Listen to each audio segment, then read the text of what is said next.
You have to finish the counter-attack off. And in the first half, what is it, maybe 4 or 5 opportunities they had? They could have scored 2 goals and they didn't. Good to see your former teammate Antonio Valencia back there with the selfies in the director's box. Yeah, looking well. He's got a nice invite to the director's box, which is nice.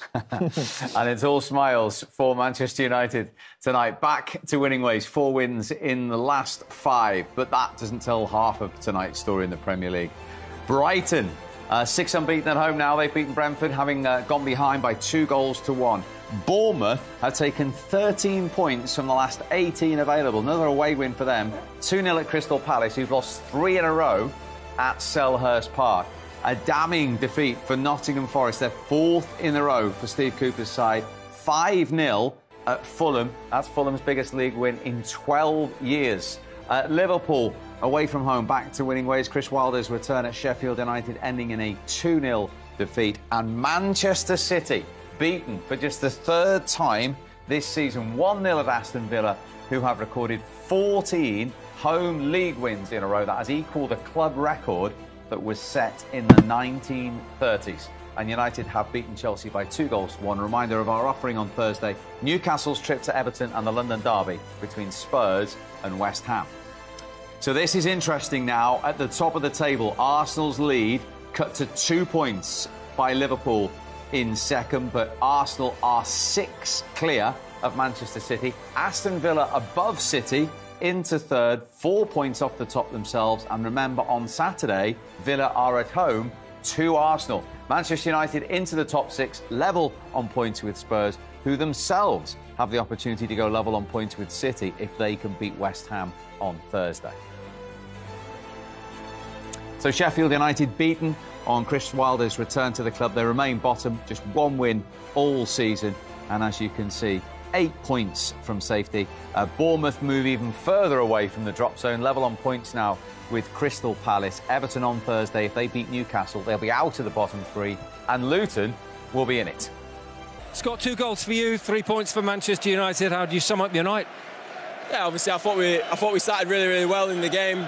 And obviously the fans are really happy the way that we started and reacted after a pretty abysmal display against Newcastle. To be honest, all the boys were so upset with how we coped with that game. It wasn't anywhere near good enough, and to come here tonight and win was a plus, and it's something that can build on. Listen, now, into the start of December, and you're Manchester United's top scorer. Well, where has this come from? I don't know, to be fair. I've always enjoyed getting in the box, and maybe on a different night I could have had maybe 1 or 2 more if I calmed down on the last one for my hat-trick. But anyway, that's football. But yeah, I'm obviously delighted to score 2, but I felt like all the boys, Anthony, Dos Santos, Bruno, Harry Maguire, I could name a list of players who were world-class tonight, and we've got to show that consistently, which has not been the case of late. What was key in terms of mentality? Obviously the manager, to be honest with you, the way that we've approached the game. A lot of light training sessions to keep energy, to keep fresh, and obviously go for the next game, because obviously they come really thick and fast. But for us, it's a night that we should be happy with, and one that we can build on. And this takes you 3 points now behind Manchester City. It is a concertina league in a way. What does tonight and what does that tell you about your chances looking up?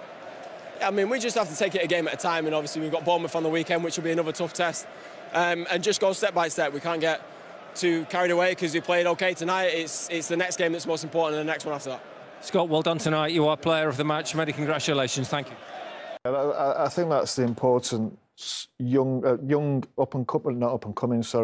young players who've been brought up by the club. I think, you know, it's bigger. It means, I'm not saying it means more, but it's standards and standards. Yeah, he'll understand the standards. He'd have been around, you know, when the team were winning stuff and standards were high.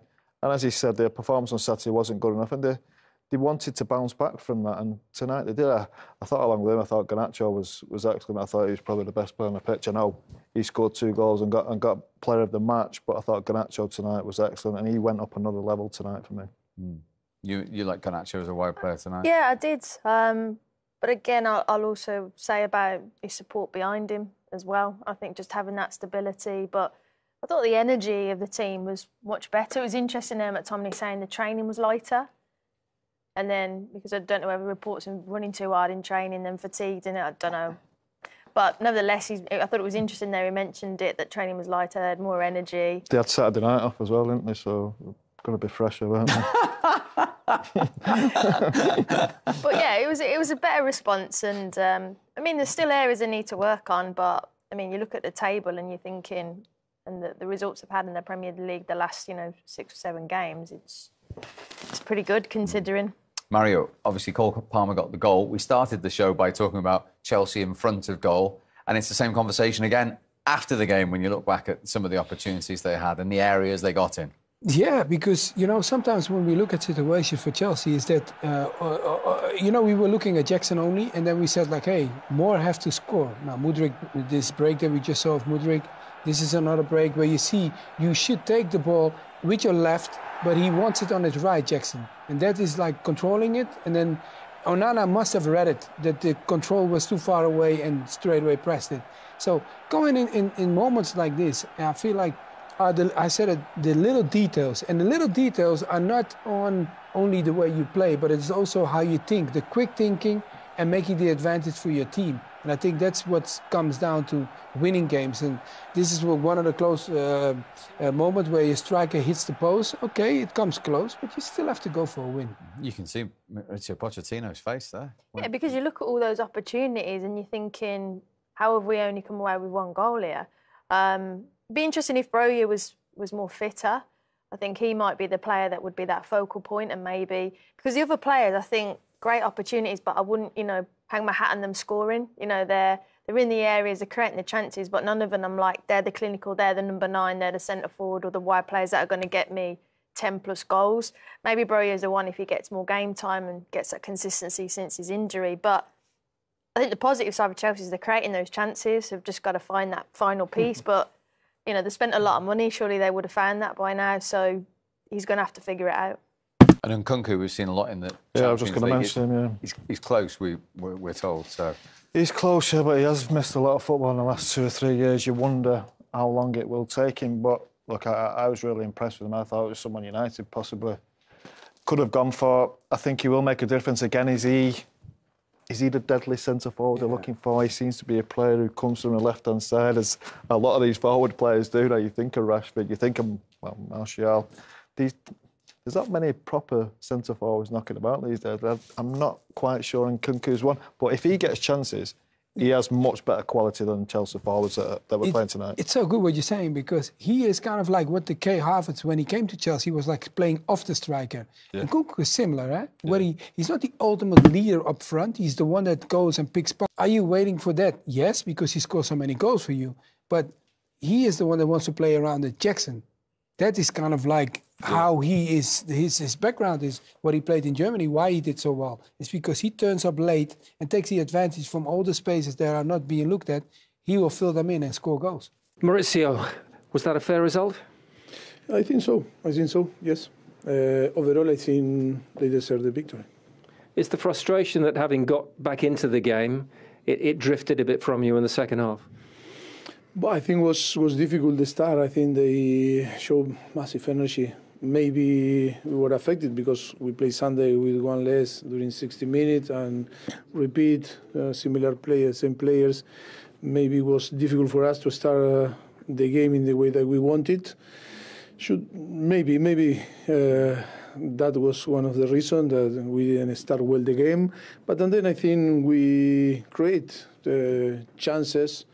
Enough to be on game, on the game, 1-1, and we start the second half really well, controlling the game, and then in one action, I think we conceded, and then it was really difficult. What was missing? Is there a consistency you need to find, simply as you bed in this team? What more is there potentially that you need to show you're not able to right now?